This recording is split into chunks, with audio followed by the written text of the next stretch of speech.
일용 쌤이 좀 더 안타깝게 들으시는 것 같아요. 이야기를. 아유, 그렇죠. 우리가 이제 특히 성범죄 중에서도 또 아동과 관련된 범죄들은 계속 또 늘어나고 있는 추세입니다. 그래서 일단 2019년 기준으로 해서요. 전체 성폭력 피해자의 30.8%가 13세 미만이 피해자였습니다. 30%가 상당한 넘은 거예요. 거예요? 30%가 와. 넘는 거죠. 근데 이제 더 가슴 아픈 것은 16년도에 23% 정도였거든요. 그러니까 19년도까지 3년 사이에 무려 30%로 7% 훨씬 더 증가를 해버렸다는 얘기가 되죠. 네, 네. 이제 이 아동 성범죄자들의 가장 대표적인 특징은 바로 가까이 있는 사람이라는 겁니다. 특히 이웃 사람. 이 아동 대상 성범죄는 일반 성범죄처럼 다른 지역과 지방을 돌아다니면서 범죄를 저지르는 자들이 거의 없습니다. 전부 가까운 이웃이라는 것. 그래서 그들의 특성을 좀 우리가 이해하고 저는 어떻게 예방할 것인가 말씀을 드려보도록 하겠습니다. 2012년에 나주에서 발생한 고종석 아동 성범죄를 좀 살펴보자. 고종석 사건. 예. 워낙 잔혹한 사건이 되다 보니 네. 범행 동기와 심리적인 특성을 분석을 하라는 이제 지시를 받고 나중에 면담을 했습니다. 그래서 한 2시간 반 정도 직접 만난 사건이기 때문에 훨씬 내용을 좀 잘 알고 있는데요. 2012년 8월 29일 날입니다. 이 고종석이란 자가 피해자 그 A양의 어머니를 동네에서 우연히 만납니다. 그리고 아이들 잘 지내죠라고 인사말을 건네니까 그렇다라고 헤어졌는데 이 고종석은 그 길로 바로 A양의 집으로 향합니다. 자신의 집과 그 이 피해자인 A양의 집은 불과 250m가 떨어져 있는 가까운 거리였었죠. 그러니까 말 그대로 이웃 사람이네요. 바로 이웃 사람입니다. 네. 그리고 평소에도 알고 있었고요. 그래서 새벽 1시 반경에 네. 이 집에 몰래 침입을 해서 마루 끝에서 자고 있는 A양을 이불채 납치를 합니다. 삼촌이야 괜찮아 이런 말을 하면서 130m 떨어진 다리 밑에 가서 성폭행을 자행을 합니다. 그래서 이 범인은 이제 고종석은 범행을 저지르고 나서 아이가 자기를 알아본다는 이유로 목을 졸라서 실신한 것을 보고 사망한 것으로 생각을 하고 방치하고 도주를 합니다. 근데 이날은 굉장히 심한 태풍이 불고 있었을 때고요. 태풍 댄빈의 영향으로 전국 대부분 지역에 지금 비와 함께 강한 바람이 불고 있습니다. 강풍과 함께 최고 150mm 이상의 많은 비를 부르겠습니다. 2012년에 태풍 왔죠. 그 범행이 이루어지던 날 비가 많이 오던 날인데 근데 제가 이거 참 너무 안타까운 얘기인데요. 그래서 이 아이는 그 비바람이 몰아치는 곳에서 11시간 동안 의식을 잃고 있었던 거죠. 그리고 나서 잠이 깨어가지고 의식이 돌아온 상황에서 네. 맨발로 아이고. 자기 집 쪽으로 30-40m를 걸어가다가 다시 쓰러져서 의식을 잃습니다. 이때 그 비바람이 몰아치던 곳에서 피해를 당한 A양의 나이가 7살이었습니다. 참 말하기가 어려운 이 사건 정말 실제로 어렵고 2시간 반 동안 또 면담을 하셨기 때문에 머릿속에 너무 많이 떠오르실 것 같아요. 이 사건의 모든 면면들이.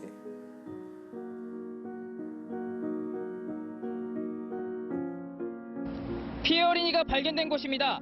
어린이는 어제 태풍의 장대비를 알몸으로 맞으며 경찰에 발견될 때까지 12시간 동안이나 이곳에서 고통과 두려움에 떨어야 했습니다. 피해 어린이는 응급수술을 받은 뒤 안정을 취하고 있지만 아직도 충격에서 벗어나지 못하고 있습니다.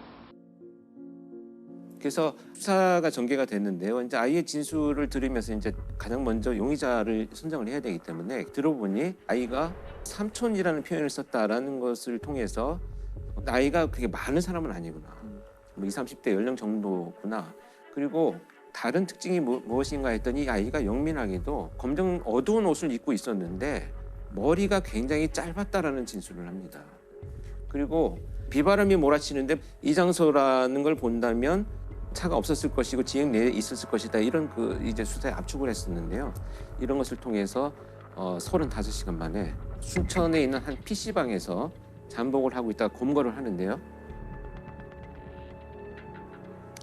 정말 이 분노할 것이 그 검거하는 순간의 경찰관 이야기를 들어보면 PC방에서 나주 성폭행범이라는 용어를 뉴스를 검색을 하고 있었다는 거예요. 그러니까 자기가 저지른 범죄에 대해서 얼마나 드러났는지, 아이는 살았는지 죽었는지 자기가 확인하고 보고 있었다, 이런 것이 밝혀져서 정말 분노했었죠. 분노. 여자 어린이 성폭행 사건의 용의자 25살 고모 씨가 경찰에 붙잡혀 들어오자 시민들의 분노가 폭발합니다. 고 씨는 죄송하다면서도 검증이 끝날 무렵엔 후련하다는 말까지 했습니다. 그래서 구중성은 잡힌 뒤에 뭐라고 얘기를 했나요? 일단은 이제 본인이 나는 술에 취해 있었다, 이렇게 주장을 하는데요.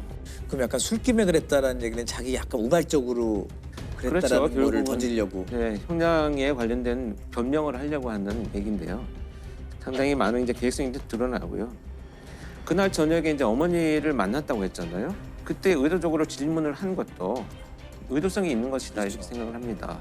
그리고 이제 저는 그 이불 자체를 가져갔다는 것이 범행 장소를 이미 선정해 놓고 있지 않았는가 하는 생각이 듭니다. 왜냐하면 그 돌바닥에서, 다리 밑에 돌바닥에서 저희가 성범죄를 저지르려면 필요한 도구의 하나로 생각을 이미 하지 않았는가. 계획적인. 네, 계획성의 어떤 의미를 갖고 있다, 이런 생각이 들고요. 근데 이제 경찰 조사에서 뭐가 드러났느냐 하면 이 A양의 언니를 내가 대상으로 했었다는 거예요. 그래서 오래전부터 동네에서 잘해주고 과자도 사주고 이렇게 지켜봐 왔다는 거죠. 저도 참 이거 면담을 하면서도 황당했던 진술 중에 하나인데, 그 아이가 그날 거기서 자고 있었던 것이 운이 없었던 겁니다. 이렇게 저한테 면담을 하면서 이야기를 했습니다. 근데 제가 정말 많은 범죄자들하고 마주 앉아서 감정을 억누르고 정보를 얻어내기 위해서 질문들을 해왔지만 이런 범죄자 사실 많이 경험하지 못했습니다. 특히 피해자를 살해하려고 했던 의도를 자기 말로 드러냈습니다. 이미 죽은 줄 알았어요. 목을 졸라서 사망한 것으로 생각을 했어요. 이렇게. 그래서 자신의 행위로 인해서 남들이 불편함을 겪거나 고통스러운 것을 애초에 좀 고려하지 않는 사이코패스 성향의 판단이 되죠. 그래서 당시에 이제 법원이 결국은 무기징역을 선고를 하고요. 우리나라에서 처음으로 화학적 거세를 선고를 합니다. 집에서 잠자던 초등학생을 성폭행한 혐의로 기소된 고모 씨. 대법원은 무기징역과 함께 성충동 약물치료 5년, 전자발찌 부착 30년을 선고했습니다. 검찰은 피해 초등학생 A양이 성인도 견디기 어려운 큰 수술을 2차례나 받고 또 성폭행 사건이 없었던 1살대로 돌아가고 싶다는 피해자의 충격 등을 고려해 달라고 말했습니다. 법정에서는 A양의 어머니가 흐느끼는 목소리로 A양이 재판장에게 쓴 편지를 읽었습니다. A양은 엄마가 나쁜 아저씨를 혼내주러 간다고 하니 편지를 썼다며 아저씨가 나를 또 데려가지 못하게 많이 혼내달라고 편지에 적었습니다. 근데 거기 재판한 판사님이 명쾌하게 써놓으셨어요. 피고인은 가학적이고 잔인한 성폭력 범죄를 다시 범할 개연성이 매우 높은 점 등을 종합하면 성충동 약물 치료를 해라라고 이렇게 써놓으셨어요. 그러니까 무기징역이야. 그러나 혹시라도 나가게 될 상황에서도 이건 용납할 수 없다. 이런 좀 굳은 결의를 아마 굉장히 화가 나신 것 같아요. 왜냐하면 법무부 자료를 보니까 성범죄 유형별 아동 성학대 재범률이 37.5%라고 합니다. 37. 재범률이 가장 높은 범죄 중에 하나가 아동 성범죄. 근데 이 자들이 왜 그런 범죄를 저지르느냐면 일단 적절하게 사회적 상호작용하는 것에 만성적으로 실패를 합니다. 네.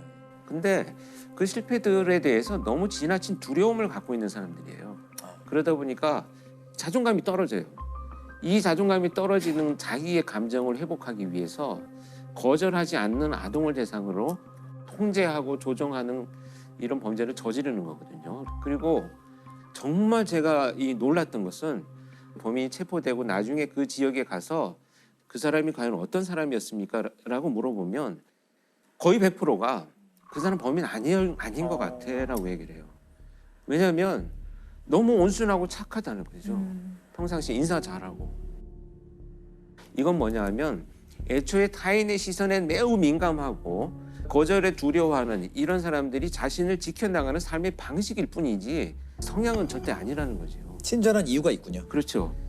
어떤 일종의 가면이라고 봐야 되겠죠. 그럼 이런 사람이 주위에 있어도 알아내기는 굉장히 굉장히 힘들다는 어렵습니다. 얘기네요. 네.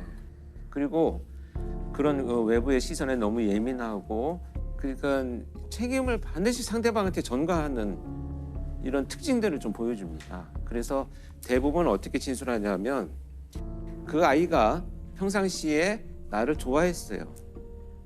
이게 걔 때문에 내 인생이 망친 거예요. 그 아이가 내 근처에 있었던 게 문제네요. 네.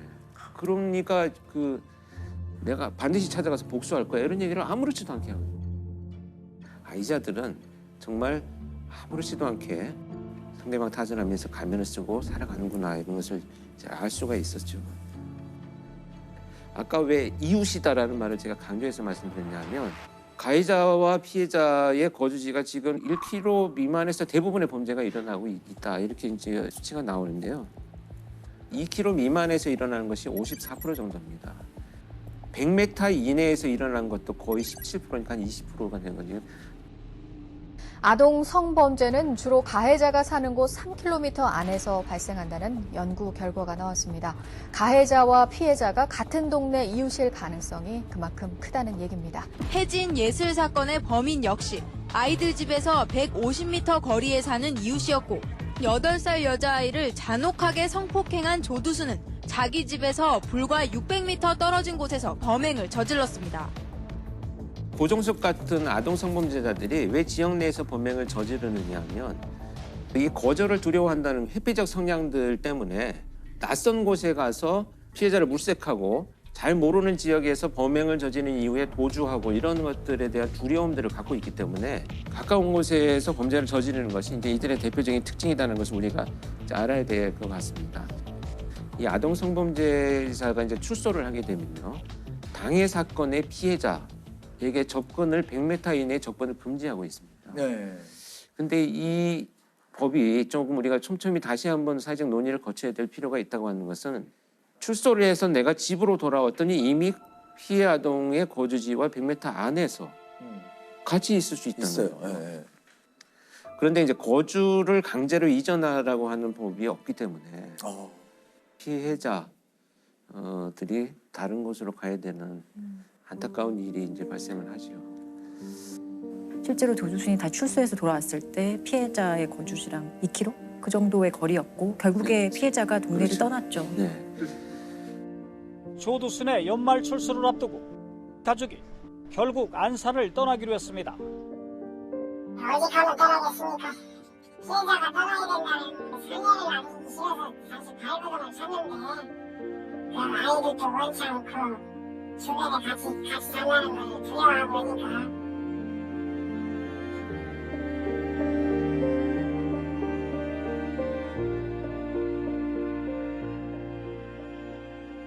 근데 그것도 법 좀 바꾸면 안 되나요? 그러니까 그런 경우에는 반드시 이사 가야 된다 이렇게 하면 특별히 어려운 법에 뭐 충돌이 좀 있는 것 같아요. 이 그러니까 뭐 법이. 헌법상의 거주 이전의 문제죠. 기본권 때문에 그런 것 같은데 지금 다른 경우에도 이주하라고 명령할 때 많잖아요. 뭐 여기 뭐 재개발해야 되니까 이주해라. 이게 위헌이 아닌데 그 문제는 그 사람이 안 가고 있을 때 국가가 어떤 식으로 개입할지 그 현실적인 문제가 가장 클 것 같아요. 이웃사람이라는 표현으로 시작을 했잖아요. 이 이야기가. 여전히 이웃사람이잖아요. 이게 정말 반복되면 안 되잖아요. 네, 그렇죠. 아동성범죄. 어떤 대비책들이 있을까요? 우리가 이 범죄자들 강력하게 초점이 법을 만들어서 처벌하는 건 되게 중요한데 그 치료적 개입을 반드시 해야 된다 이렇게 생각합니다. 이런 것은 과학적 거세도 필요하지만 심리적인 치료를 해야 되는데 실제 그 통계를 보면요, 성폭력 치료 프로그램을 받지 못한 집단에서는 한 62%의 재범률, 그러니까 굉장히 높은 거죠. 근데 이수한 집단은 39% 정도니까 사실은 한 20%의 격차를 줄이는 효과는 있어요. 이걸 보면 우리가 투자할 가치가 있다라는 의미로 해석할 필요는 있지 않나 이렇게 생각이 듭니다. 근데 그 프로그램이 과연 어떻게 운영되는지, 전문가가 얼마나 투입되는지, 얼마나 전문성을 갖고 있는지 우리가 지금 아무것도 검증된 건 없어요. 캐나다나 이런 곳은 한 명의 이 담당자가 담당하는 대상자가 5명을 넘지 않는다고 합니다. 네. 그러면 자기가 지속적으로 관찰할 수 있는 기회와 여건이 되는 상태에서 그들을 치료하고 이런 것들인데, 그런 것을 우리는 좀 벤치마킹할 필요는 있지 않나 이렇게 생각이 듭니다. 어쨌든 아동 성범죄는 저는 굉장히 끔찍한 장면들을 많이 보았기 때문에 굉장히 예방에 대해서도 아이들이 좀 현실적으로 이해할 수 있는 교육을 시켜야 되는데, 낯선 사람 따라가지 마라는 얘기는 부모님들한테 많이 들어서 알고 있는데 왜 따라가면 안 된다는지는 아이들은 몰라요. 그래서 아동 성범죄자들의 1번이 도움 요청이에요. 물건 좀 들어줄래? 이런 방식으로 이제 도움 요청을 해서 아이들의 도덕심을 유발하고, 그래서 따라가지 마, 무조건 하지 말고, 아이들한테 어른들이 도움 요청하는 경우는 없어. 다른 어른한테 도와달라고 해. 이렇게 가르치는 게 오히려 현실적이다. 저는 이렇게 생각을 하고요. 그리고 지금 통계를 보면요, 대부분 이제 결국은 아동들이 유인되거나 끌려가는 곳들이 다 공원, 놀이터 이런 곳입니다. 아이들이 분명히 있는 곳들에서 많이 이루어지는 범죄들이고요. 발생 장소 주변에 우리 이제 감시망이라는 게 있잖아요. CCTV나 이런 도시 설계 구조를 통해서 위험률은 저는 굉장히 낮출 수 있다고 보거든요. 네, 자제하겠죠. 할 수 있는 최대한의 방법들을 강구해서 발생의 어떤 예방 이런 것을 병행해야만 조금이나 줄어들지 않을까 하는 생각을 합니다.